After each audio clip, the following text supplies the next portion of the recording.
முடியாது. அப்படியா? சரி சரி சரி சரி சரி. அதான்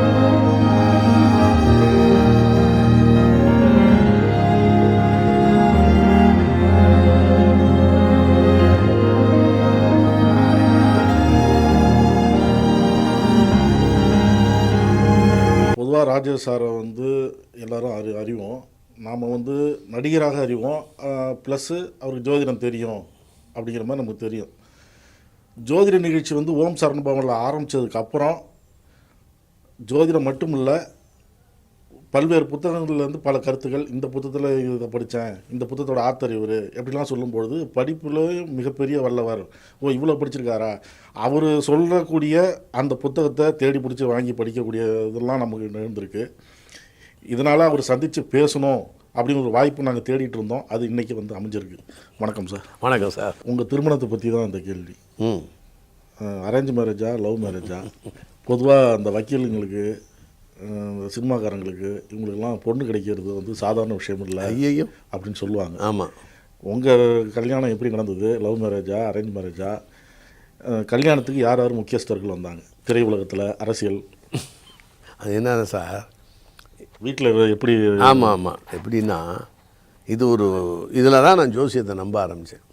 முதல்ல ஜோசியம் இங்கே தான் வருது. முதல்ல இங்கே தான் வருது. இல்லை இல்லை, என் ஜோசியம் 11 வயசில். அது ரொம்ப பிடிப்பானது 1983 என் கல்யாணத்துக்கு 2 மாதத்துக்கு முன்னால். நாங்கள் ஒரே ஃபேமிலி, நானும் என் ஒய்ஃபெல்லாம் அப்படியே இங்கேருந்து பிடிச்சி இப்படியே ஒவ்வொன்றா வந்துக்கிட்டே இருக்கும். அப்படியே சொன்னால் தலை சுற்றிடும். அது மகாபாரதம் படிக்கிற மாதிரி இருக்கும். அதில் என் ஒய்ஃப் என்னோட 13 வயசு இளையவங்க. நான் காலேஜ்லேருந்து வரும்போது எனக்கு வயசு 18 இருக்கும், அவங்களுக்கு வயசு என்னன்னு பார்த்துங்க 5 வயசு தானே இருக்கும். அப்போ நான் தூக்கி வச்சுருப்பேன் சின்ன பிள்ளையில் தூக்கிட்டு விளையாண்டுக்கிட்டு இருப்பேன். இப்போ காலப்போக்கில் இப்படியே வந்தோடனே நம்ம அதாவது என்னென்ன பிளான்னு பாருங்களேன். ஒரு நடிகனாக இருக்கிறவனுக்கு பொண்ணு கொடுக்க மாட்டாங்கன்னுலாம் எனக்கு தெரியும். வீடே கொடுக்க மாட்டாங்க வாடகை. அப்படி வீடே கொடுக்காத தமிழகத்தில் எம்ஜிஆர் ஆளை கொடுத்தாங்க. ஜெயலலிதா அம்மா, கலைஞர், அண்ணா, அவங்கெல்லாம் சினிமாக்காரவங்க. அண்ணாவெல்லாம் ஒரு பீரியடில் ஒரு செட்டிநாட்டில் ஒரு வீட்டுக்கு போயிருக்கும்போது அவரை பார்க்க போயிருக்கிறாரு. நான் ஒரு பெரிய பணக்காரர். யாரா என்ன அந்த சாமி கும்பிடாதவங்களா அப்படின்னு கேட்டிருக்காரு. அப்படி ஒரு காலகட்டம். அண்ணா உட்காந்துட்டு போன பிறகு சேரு இடத்தையெல்லாம் கழுவி விட்ருக்காங்க. ஏன்னா நாத்தியவாதியா அவர், இவர் பெரிய சிவபக்தர் அந்த பணக்காரன். அப்படி ஒரு காலகட்டத்தில் இருக்கும்போது இங்கே நாட்டை ஆள கொடுத்தாங்க. இருந்தாலும் அதோட மிச்ச சொச்சம்பாங்க தெரியுமா, அது இருக்கும். அதனால் நான் சிகரெட் குடிக்கிறது இல்லை, தண்ணி இது கிடையாது. அது எங்கள் உடம்புக்கு ஒத்துக்கலை, அது வேறு. அப்புறம் லேடிஸ் சைடும் பேசுறது இல்லை, பயப்படுமே பொம்பளைங்கன்னா. அப்புறம் மாதவியால் தான் கண்ணகி வாழ்க்கை போச்சு அப்படின்னு, கோவலனால் போச்சுன்னு சொல்கிறது இல்லை, மாதவியால் தான் போச்சு. இதனால எனக்கு ஒரு பயம், எனக்கு லேடிஸ்னால. என்னுடைய கன்னிப்பருவத்தில் ரிலீஸ் ஆகும் 30 முடிய போகுது. அப்போ தான் கன்னிப்பருவத்தில் ரிலீஸ். அப்போ ரிலீஸ் ஆன புதுசில் நம்ம தெரியும்ல. அப்படியே நான் எப்போவுமே என்னை இளமையாக தான் நினைப்பேன். நான் வயசை பற்றி எப்போவும் நினைக்க மாட்டேன். நான் இல்லை சார், அது சின்ன பிள்ளையிலேருந்து அப்படி தான் இருப்பேன். அப்போ என்னன்னா நம்ம பெரிய ஹீரோவாயி அப்படியே எம்ஜிஆர் சிவாஜியெல்லாம் பார்த்து அப்படியே சும்மா நடுங்கி எப்படிதான் அந்த நடிப்பை தெரிஞ்சுக்கிட்டேன். வா அப்படின்னு சொல்லி வீட்டுக்கு விருந்தெல்லாம் எம்ஜிஆர் சிவாஜியெல்லாம் கூப்பிடுவாங்கன்னு அந்த கற்பனையில் தானே மெட்ராஸ் வந்தேன். நான் நடிக்கும்போது இல்லை, கற்பனையில் வந்தது. அப்போ நடிச்சுக்கிட்டே வர்றோம். அந்த நாட்கள் வருது. பார்த்தா பொண்ணு கேட்க போனால் முதல்ல சினிமா விட்டு வாங்கங்கிறாங்க. என்ன பாதிரியார் ஆக்குறேங்கிறாங்க. நான் கிறிஸ்டியன் ஃபேமிலி. ஆஸ்திரேலியா அனுப்புகிறேங்கிறாங்க. என்னையா இப்படியெல்லாம் சொல்கிறாங்க, நம்மளை வந்ததே இதுக்கு தானே, நோக்கம் தவறிடக்கூடாது அப்படின்னு சொல்லிட்டு எவ்வளவோ ட்ரை பண்ணேன், கிடைக்கல. அப்புறம் ஆச்சு 32 ஆச்சு, 33 ஆச்சு, 34 முடிய போகுது. இப்போ எங்கள் அம்மா சொன்னாங்க, நம்ம மச்சான் மகளே எடுத்துடலாம் மேடம் அப்படின்னு. ஐயா, அது சின்ன பிள்ளைகள் நான் தூக்கி வச்சுருந்தேன், அதுக்கிட்ட எப்படி ஒரு நான் கல்யாணம் பண்ணுறது அப்படின்னு. ஆனால் என் ஒய்ஃபுக்கு என்ன அப்படின்னா, நான் அந்த சொந்தக்காரங்க மத்தியில் ஒரு எம்ஜிஆர் மாதிரி இருப்பேன். எல்லாத்தையும் அன்பாக இருக்கிறது, பேசுகிறது, ஜாலியாக இருக்கிறது, இந்த ஹியூமர் எல்லாமே எல்லாம் கலந்த மாதிரி. எம்ஜிஆரும் கலந்துருப்பார், சிவாஜியும் கலந்துருப்பார், நாகேஷும் கலந்து, இப்போ இருக்கிற வடிவேலும் கலந்துருப்பார். அப்படி இருக்கும்போது அவங்களுக்கு நிறையா உதவிகள் செய்வேன். அதெல்லாம் செஞ்சோம்னா எங்கள் குடும்பத்தை வேறு கவனிச்சிருக்கேன்ல, எங்கள் இதெல்லாம் கவனிச்சிட்டு வரல. அப்போ குடும்பத்துக்கு ரொம்ப பொறுப்பானவன் அப்படிங்கிற மாதிரி என் ஒய்ஃப் நினச்சா, அவங்களும் விரும்பினாங்க.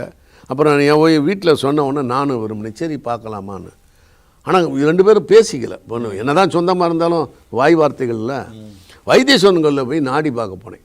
என்னன்னா எனக்கு ஒரு சந்தேகம், 32 வயசில் என்னடா 32 ஆச்சு, நமக்கு சினிமாவை கரைச்சி குடிச்சிட்டு வந்த மாதிரி நம்ம நினச்சிட்டு இருக்கோம். எல்லாம் தெரிஞ்சுக்கிட்டு வரோம், வாய்ப்பு இல்லை. கொஞ்சம் அரைகுறையாக தெரியாதவங்கெல்லாம் நிறைய வாய்ப்புகள் வந்து நம்மளோட 20 பங்கு சம்பளம் வாங்குறாங்க. இது என்ன உலகம்ங்கிறது எனக்கு இது கடவுள் இருக்காரா, இல்லை பிளானட்ஸா, பிளானட்டரி பொசிஷனா, இல்லை சந்தர்ப்ப சூழ்நிலைகளா, சான்சஸ்மாங்க அப்படியான்னு சொல்லிவிட்டு எனக்கு மனசுக்குள்ளே ஒரு குழப்பம். 2 வருஷம் குழம்பிட்டேன் 32லேருந்து. அப்போ தான் எடுத்து பார்த்தேன், ஒரு வேளை 32 தான் ஞானம் பிறக்குமா என்னன்னு. அப்புறம் நாடியோடம் பார்க்கும்போது என்ன சொன்னாப்புல, உனக்கு கிடைக்கிற பொண்ணு வந்து ரொம்ப சொந்தம், 2 பேரில் ஒருவர் சோடைன்னா. 2 பேர் ஹஸ்பண்ட் அண்ட் ஒய்ஃபில் ஒருத்தர் சோடை, பெண்ணுடைய அப்பா அம்மா. அப்படின்னா எங்கள் அக்கா இல்லை, இறந்து போயிட்டாங்க. அப்போ அது கரெக்டாக இருக்குது. அப்புறம் பட்டம் படித்த பெண்ணுன்னாங்க, அதுவும் கரெக்டாக இருக்குது. அப்புறம் இப்படி இருக்கும். நடப்பாண்டுக்குள் திருமணம்னா, அதாவது டிசம்பர் 20 என் பர்த்டே. நான் செப்டம்பர் 27 நான் பார்க்குறேன் நாடி. செப்டம்பர் 27 பார்த்தா டிசம்பர் 20க்குள்ளே எப்படி கல்யாணம் நடக்கும்? யார் பொண்ணு? எங்கள் அக்கா மகன் இன்னொன்று இருக்குது. ஒருவேளை எங்கள் அக்கா மகளாக இருக்குமா, மச்சா மகளாக இருக்குமா, யாருன்னு இப்படியே பார்த்துட்டே இருக்கேன்.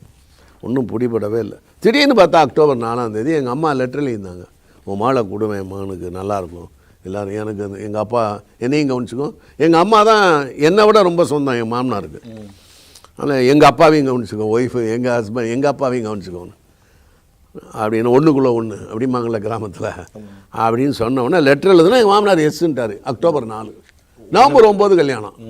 கல்யாணம் கோலாகோலமாக நடக்கும்னா, அப்போயெல்லாம் பணமே இல்லை என்கிட்ட. என்னடா கோலாகோலமாக நடக்குமா அப்படின்னா, ஆனால் உண்மையிலே அப்படி தான் நடந்தது. அதுலேருந்து தான் நான் இந்த புது தொடப்பம் இன்று எடுக்கலாம் கூட்டுமாங்கள்ல, பழைய ஜோசியக்காரனோட புதுசாக நம்பிக்கை உள்ளவன் தான் தூண்டி தூர் வாருவான். அதில் தான் எனக்கு அமைஞ்சது. ஏறக்குறைய பாதி காதல் திருமணம் தான் சொல்லணும். அதனால் என்னுடைய கஷ்டகால வாழ்க்கை, என்னுடைய துன்பங்கள், நான் என்னுடைய பிறவி குணமான கோபம் எல்லாத்தையும் சகிச்சுக்கிட்டு வாழ்ந்தது பெரிய விஷயம். வேற ஒரு பெண்ணாக இருந்தால் கூட போயிருப்பாங்க. அது நம்மளுடைய இது காலம்னு நம்ம சின்ன பிள்ளையிலேருந்து வளர்ந்த விதங்கள். அவங்க வீட்லேயும் நான் இருந்தேன் சின்ன பிள்ளையில், அவங்க மாமனார் வீட்டிலே இருந்தேன் நான். அதனால் அங்கேயே இருந்து அவங்க வீட்டு பொண்ணையை கட்டிட்டேன் போல இருக்குது. இதுதான் விஷயம். அந்த கல்யாணத்தில் முக்கிய டாக்டர் கலைஞர், ரஜினி சார் இவங்கெல்லாம் வந்தாங்க. கல்யாண சுந்தரம் கம்யூனிஸ்ட்டு, வீரமணி, அப்புறம் இந்த மாதிரி பெரிய பெரிய ஆட்கள் எல்லாமே, என்டி சுந்தரவடிவேலு எல்லாம், பல நெருமாறன் எல்லோரும் வந்தாங்க. இவர் நம்ம சிவாஜி அண்ணன் வந்தார், குடும்பத்தோடு வந்தார். சிவாஜி அண்ணன், சிவகுமார் அண்ணன் எல்லோரும் வந்தாங்க. எம்ஜிஆர் ஏன் வரல அப்படின்னா, எம்ஜிஆர் பத்திரிகை கொடுக்க போனேன், எல்லாம் கொடுத்தேன். அவர் சர்ச்சுக்கு வரதா இருந்தார் எம்ஜிஆர், அது முடியாமல் போச்சு. அப்புறம் வீட்டுக்கு போகும்போது பார்த்தா அன்றைக்கி ஒரு டெத்து வந்துருச்சு, ஒரு டெத்து. அதனால் ஜேபிஆர் அண்ணனை கூப்பிட்டு, ராஜேஷ் கல்யாணம் இருக்குது, அவன் வந்து பத்திரிக்கை கொடுத்தான், நான் வரல ரொம்ப வருத்தப்படுவான், நீ அவன் கல்யாணத்தை போய் நான் நின்று நடத்தின மாதிரி நடத்திட்டு வான்னு ஜேபிஆர் அண்ணன்கிட்ட வயர்லெஸ் சொல்லிட்டார், போலீஸ் மூலம் சொல்லிட்டாங்க. அப்புறம் ஜேபிஆர் அண்ணன் தான் வந்து முழுசாக நடத்தி கொடுத்தா. அப்போ வரைக்கும் எனக்கு தெரியாது. சிஎம் வரலேன்னு சாமிவேல்னு ஒரு ஏசி இருந்தார், எனக்கு தெரிஞ்ச மயிலாப்பூர் டிவிஷன், ஏவிஎம் ராஜேஸ்வரில் தான் கல்யாணம் நடந்துச்சு. அவர் வந்து என்கிட்ட சொன்னார், இந்த மாதிரி காதுக்குள்ளே வந்து சிஎம் வரல அப்படின்னாரு. ஐயோ என்னடா சிஎம் வரலைங்கிறாங்க அப்படின்னு சொல்லிட்டு இருந்தேன். அப்போ ஜேபிஆர் அண்ணன் கல்யாணம்லாம் முடிச்சுட்டு அப்புறம் ஒரு 2-3 வருஷம் கழிச்சு தான் சொன்னார். தலைவர் தான் எனக்கு ஃபோன் பண்ணி சொன்னார், முன்னாள் நின்று எல்லாத்தையும் செஞ்சுட்டு வான்னு சொன்னார். நான் எப்படி செய்வேனோ அது மாதிரி இருந்து செஞ்சுட்டு வா அப்படின்னு சொன்னார். அதை காம்பன்சேட் பண்ண தான் என் தங்கச்சி கல்யாணத்துக்கு வந்தார், எங்கள் வீட்டு கிரக பிரவேசத்துக்கு வந்தார் எம்ஜிஆர். எப்போவுமே 2 செய்வார் எம்ஜிஆர். ஏதாவது ஒரு உதவி கேட்டிங்கன்னா செஞ்சு கொடுப்பாரு, அப்புறம் வேறு அப்படிம்பாரு. அது என்னன்னு தெரில, 2 செய்வார். இது இந்த அவருடைய குணமாக என்னன்னு தெரில. அதனால தான் 2 காம்பன்சேட் பண்ணிட்டார். அப்படியா? சரி சரி சரி சரி சரி வரேன், இதுக்கு பர்த்டேக்கு வரேன். சரி சரி ஓகே, நன்றி நன்றி நன்றி. இப்போ உங்கள் துணைவியார் மனைவி மறைந்து 9 வருடங்கள் ஆகுது. இப்போ எப்படி ஃபீல் பண்ணுறீங்க? நீங்கள் சொல்கிறீங்க கல்லூரி பருவம் முடிந்து வந்து 5 வயசு குழந்தை தோளில் வச்சுருந்தேன், இப்படி வச்சுருந்தேன் அப்படின்னு சொன்னீங்க. இப்போது 9 வருடம் மறைஞ்சு ஆச்சு. இப்போ எப்படி ஃபீல் பண்ணுறேன்? எப்படின்னா, எனக்கு வயசு 34 கல்யாணம். என்ன ஆச்சுன்னா, இதை நல்ல சரியான பார்வையாக எல்லோரும் பார்க்கணும், தவறாக எடுத்துடக்கூடாது. 34 வயசு. அப்புறம் கல்யாணம் பண்ணி 1 வருஷத்தில் ஒரு கல்யாணம் பண்ண உடனே நான் பிஸி ஆகிட்டேன் சினிமாவில். அப்புறம் தொடர்ந்து பல சோதனைகள், வேதனைகள், அது இது ஏற்ற இறக்கங்கள் எல்லாமே.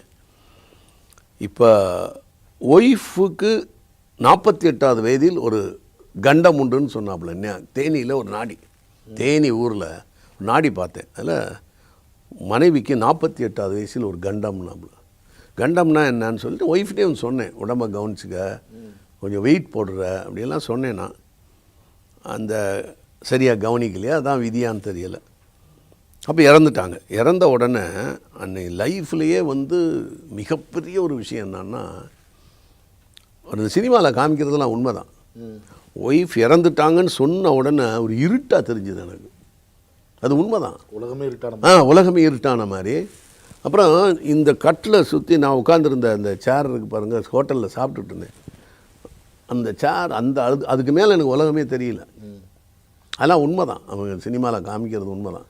அது யாரோ ஒருத்தங்க ஆரம்பத்தில் அதை ஃபீல் பண்ணி செஞ்சுருக்காங்க. அப்புறம் இப்படின்னு பூமி இப்படி அசைஞ்ச மாதிரி இருந்துச்சு எனக்கு. அப்படி ஒன்று இருந்துச்சு. அப்புறம் அப்படியே இருந்தேன். ஒன்றுமே புரியலை எனக்கு, ஒன்றுமே ஓடலை எனக்கு. இதுக்கு மேலே சைட்டே தெரியல. அந்த சேரு அந்த டேபிள் இருக்கும். அப்புறம் உடனடியாக கலைஞர் ஒரு தடவை நான் கேட்டேன் அவரை, இதுக்கிடையில் இந்த இது ஏன் வர்றேன்னா, 92 கலைஞர் இறந்துட்டாருன்னு சொல்லி நியூஸ் வந்துச்சு. அவர் ஒரு 7-10 தடவை இறந்துட்டாருன்னு நியூஸ் அப்பப்போ வதந்தி பிறகு இறந்துட்டாருன்னு சொன்னோன்னே, அப்போ ஜெயலலிதாமா ஆட்சி. நான் ஈவினிங் போனேன் வீட்டுக்கு போனோன்னே கீழே செயல்மணி இருந்தார். சொன்னார் ராஜேஷ் வர சொல்லுன்னு. மேலே ஒரு 7:15 இருக்கும் டைம். உட்காந்துருந்தார் மேலே. அங்கே ஒரு பால்கனி இருக்கும் அவங்க வீட்டில், இப்போ எல்லாம் இல்லை அது. அங்கே உட்காந்துருந்தேன். வாங்க, தவறான செய்தியை கேட்டு வந்தீங்களா அப்படின்னாரு. ஆமாம் அப்படின்னு. காலையிலேருந்து அலைபேசியை நான் எடுக்கவே இல்லை, தொலைபேசி எடுக்கலைண்ணா. இதுதான் கேட்பாங்கன்னு தெரியும், நீங்கள் வந்திருக்கீங்கன்னு தான் உங்களை வர சொன்னேண்ணா. என்னை யாரையும் பார்க்க விரும்பலைண்ணா, காலையிலேருந்து யாரையும் பார்க்கலண்ணா அப்படின்னாரு. சரி மாதிரி பேசிக்கிட்டு இருந்தேன். பேசிட்டு எப்படி வந்து நீங்கள் அவர் ஸ்டாலின் சிஎம் இருக்கார், இப்போ அவரை அரெஸ்ட் பண்ணும்போது எப்படி நீங்கள் தாங்குனீங்கன்னு கேட்டேன்.